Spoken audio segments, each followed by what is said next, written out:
Më 1 mars filloi të shpërndaj edhe në Durrës bonusi i pensionistëve, të cilin qeveria shqiptare e cilësoi si bonusi i pranverës, me synimin për t'i ardhur në ndihmë kësaj grupmoshe. Por, për pensionistët e qytetit bregdetar, të cilët kanë nisur ta tërheqin së bashku me pensionin e muajit mars, do t'ishte më mirë që qeveria të rriste pensione sesa t'u jap bonus të tillë.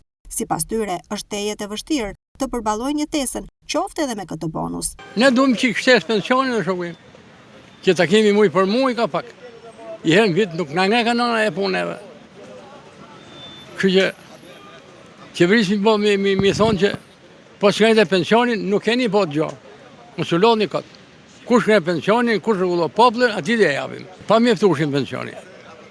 Shumë.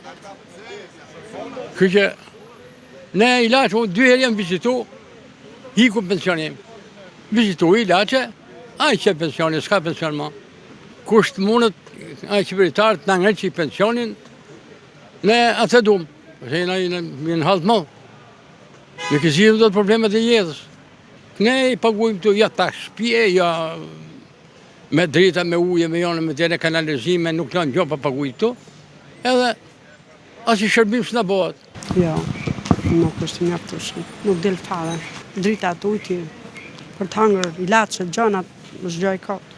Po, 100.000 lekë, por atë shkave nuk bi. Jetë të bërë ushqimet, e të bërë ilaçet.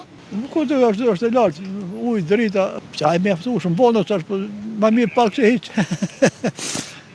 Pa përballueshme, nuk më dalë. Pensionistët janë grupi shoqëror që po përballon me mjaft vështirësi jetesën, në kushtet ku çmimet rriten ditaditës. E vetmja shpresë për ta mbeten fëmijët, të cilët I ndihmojnë sa munden për të përballuar jetesën.